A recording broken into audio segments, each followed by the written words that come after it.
সবাই দেখেছেন। কারো জানা আছে লঙ্কা লেবু কেন ঝোলানো হয়? বলবো না, বাদ দিয়ে দেবো। আর একবার বায়না করবেন, তারপর বলে দিয়ে যাবো। না আজকেই বলবো? আচ্ছা আজকে বলতে, আমি তো না বলে যাবই না, আপনার চিন্তা। এই দিয়ে দেখান। আচ্ছা, লেবু লঙ্কা কেন ঝোলানো হয়? লক্ষ্মীর পছন্দ হলো মিষ্টি। এই দিকে দেখেছেন, এগুলোকে বাতাসা খাওয়াতে হবে বেশি করে। লক্ষ্মীর পছন্দ কি বলুন তো? মিষ্টি। আর দারিদ্রতার পছন্দ কি? টক আর ঝাল। ওই জন্য দারিদ্র যাতে বাড়িতে ঢুকতে না পারে, দারিদ্রতা, তার জন্য দরজার সামনে লেবু লঙ্কা ঝোলালে ওর প্রিয় খাদ্যটা পেয়ে গেলে ও আর ঢোকে না। আমি যদি কারো দরজায় কিছু পাবার জন্য যাই, পেয়ে যদি যাই, ভেতরে ঢোকার দরকার কি আছে? বাইরে চলে আসবো। দারিদ্রতা ঢুকতে গিয়ে চমকে যায়, কেন? এই তো আমার খাবার রয়েছে, ঝুলছে তো, ওটা পেয়ে গেলেই ও পালিয়ে যায়। এই জন্য দরজার সামনে যারা ব্যবসা করে, বাণিজ্য করে, বাড়ির সামনে অনেকে লঙ্কা ঝোলায়, কেন? দারিদ্রতা যাতে ঢুকতে না পারে। আচ্ছা মায়েরা কিছু মনে করবেন না, গোবরটা হচ্ছে লক্ষ্মী। আমাদের গ্রামে মেয়েরা সব কি করে জানেন? সকালবেলায় ঘুম থেকে উঠে গাভীকে বের করে, গোবর পরিষ্কার করে।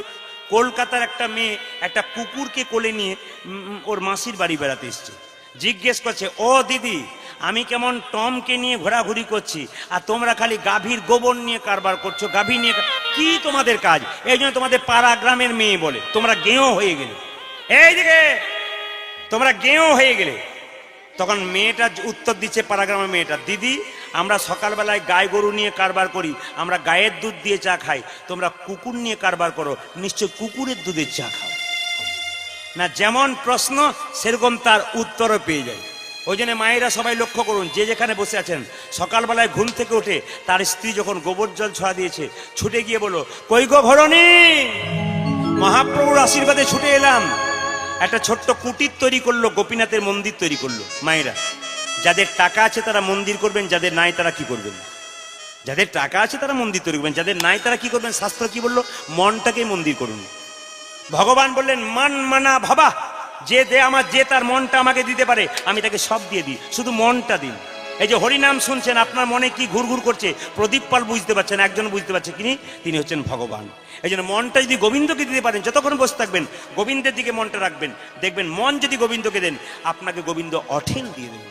আর মন গোবিন্দকে দেবেন না, গোবিন্দ আপনাকে দেবেন।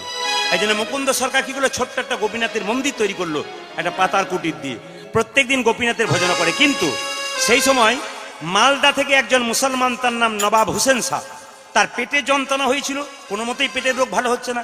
একজন বলল, তোমার পেটের রোগ ভালো হবে একটা উপায় আছে, যদি তুমি মুকুন্দ সরকারের কাছে যেতে পারো, তবে তার একটা শর্ত আছে, সে গরিবের চিকিৎসা করে, বড় লোকের করে না। তখন নবাব হোসেন শাহ বলছে, ফকির সেজে যায়, আমার নাম হবে হুসেন ফকির। ওই পটি দেওয়া কাপড় নিয়ে চলে এলো, চিনতেই পারলো না উনি নবাব বটেন।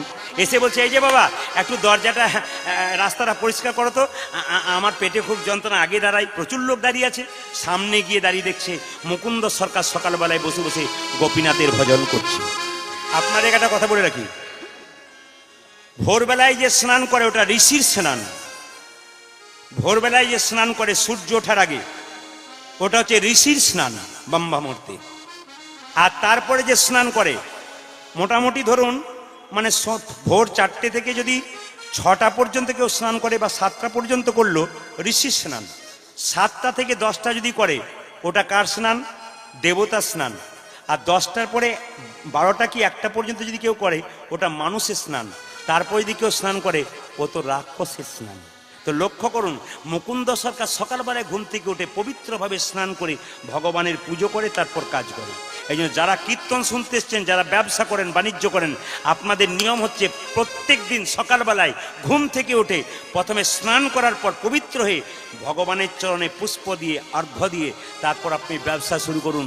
আপনাকে চাইতে হবে না, উনি দিয়ে দেবেন। কারণ আমি একবার অ্যাপেলো চেন্নাই চিকিৎসা করাতে গেছিলাম, বিখ্যাত ডাক্তারকে আমি দেখাচ্ছিলাম, 100 জন ইউরোলজির মধ্যে হাইয়েস্ট, একবার লন্ডন ফর ডাক্তার। তাকে দেখছি সকালবেলায় ঘুম থেকে উঠে, আমি ওনার পাশেই থাকতাম, উনি একটু দূরে থাকতেন, দেখছি উনি সকালবেলায় ভোরবেলায় ঘুম থেকে উঠে স্নান করার পর গোবিন্দের চরণে তুলসী পাতা আর নাড়ু দিচ্ছে। এর থেকে শিখে নিলাম, একজন লন্ডন ফর ডাক্তার, সে পর্যন্ত ভগবানকে মানে। লজ্জা আমাদের, আমরা ভগবানের নাম শুনতে পর্যন্ত। ওদের কাছে শিখে নিন, ওরা এত বড় ডাক্তার, ওরা ভগবানকে বিশ্বাস করে, আর আমরা এমন বিএমএ পাস করে গেলে প্রেস্টিজ পাংচার হয়ে যায়, হরিনাম শুনবো না, হরি কথা বলবো না।